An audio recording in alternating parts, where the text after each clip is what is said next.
grandmother whole. The wolf then rummaged through her clothes, putting on her nightgown and climbed on the bed, pulling the covers up to his chin. He even put on her glasses and nightcap to complete the disguise. Not after long, Little Red Riding Hood arrived at the cottage, humming a happy tune and carrying a bouquet of white flowers. She knocked on the door. "Who is it?" came the voice from inside. "It's me, Little Red Riding Hood," she said carefully. "I bought you some goodies, grandmother." Once upon a time, in a small village at the edge of a vast forest, there lived a sweet little girl who was loved by everyone. Her name was Mary, because she always wore a red cloak with a hood that her grandmother had made for her. Everyone called her Little Red Riding Hood. One morning, her mother called her into the kitchen, where a basket of fresh bread, butter, and honey sat on the table. "Little Red Riding Hood," her mother kindly said, "your grandmother is feeling unwell. She lives deep in the forest, and I need you to take this basket of goodies to her." Little Red Riding Hood smiled brightly. "Of course, mother, I will go right away." "But remember," her mother warned, "stay on the path. Don't talk to strangers and go straight to your grandmother's house. The woods can be dangerous."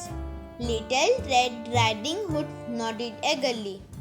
"I will, mother," she promised. With that, she set off, her red cloak billowing behind her as she skipped along the path into the forest. The birds chirped happily and the sunlight filtered through the leaves, making the forest seem magical. Little Red Riding Hood felt safe, thinking only of her dear grandmother, who always had warm hugs and sweet stories to share. As she walked deeper into the woods, she came across a patch of beautiful white flowers. She was tempted to pick a few for her grandmother, but just as she was about to bend down and gather them, a voice startled her. "Good morning, little girl," came a deep voice from behind her. Turning around, Little Red Riding Hood saw a tall, sly-looking wolf standing in the shadows of the trees. His fur was dark and his eyes glinted with curiosity. Little Red Riding Hood had never seen a such large wolf before, and he seemed friendly enough. "Good morning," she replied politely, remembering her mother's advice to be polite. "And where are you off to on such a fine day?" asked the wolf, his voice smooth as silk. "I am going to my grandmother's house," she replied. "She lives at the edge of the forest and she is not feeling well, so I am bringing her a basket of food." The wolf's eye gleamed with interest. "Oh, how thoughtful of you! And where does your grandmother live exactly?" "She lives in a small cottage, just past a big oak tree, near the stream," Little Red Riding Hood said without thinking. The wolf smiled a wide, toothy grin. "What a lovely granddaughter you are! Why don't you pick some flowers for your grandmother? I'm sure it will cheer her even more." Little Red Riding Hood thought this was a wonderful idea. "That's a great suggestion. I'm sure she would love them." While Little Red Riding Hood busied herself picking flowers. The wolf quickly darted through the forest, following the path she had described. He was fast and clever. As soon as he reached her grandmother's cottage, before she did, the wolf knocked on the door softly. "Who is it?" called her grandmother from inside. "It's me, Little Red Riding Hood," the wolf said in a high, sweet voice, trying to sound like the little girl.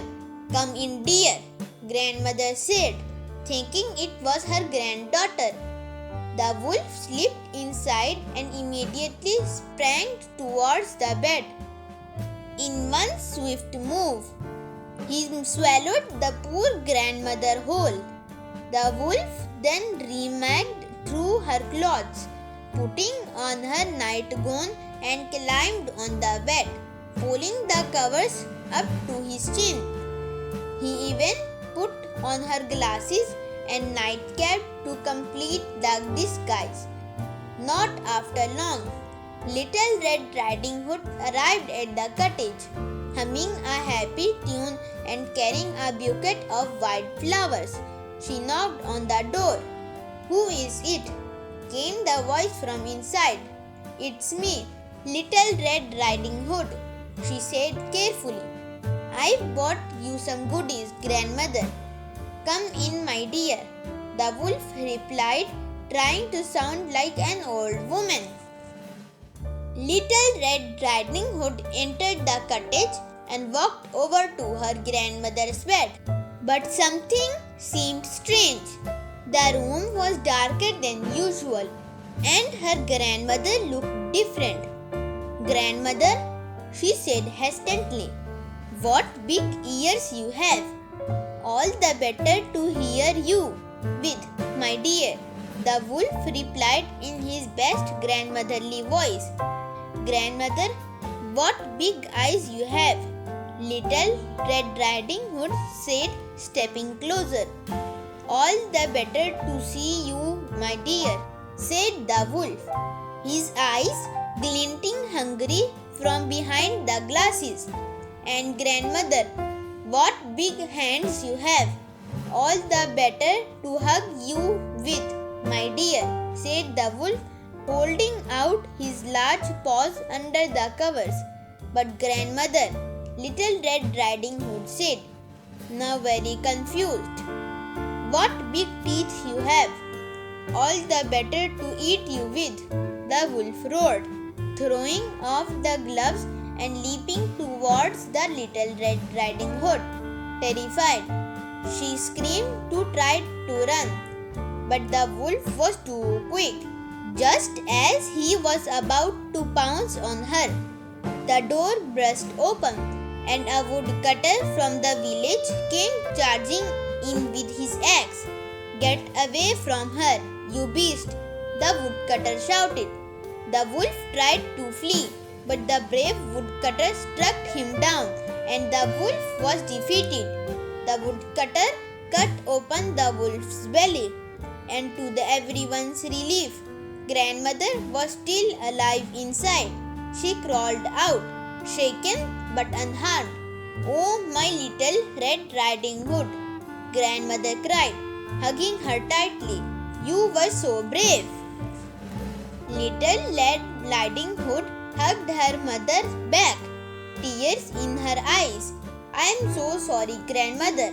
I should have listened to my mother and not talked to the wolf." The woodcutter smiled kindly.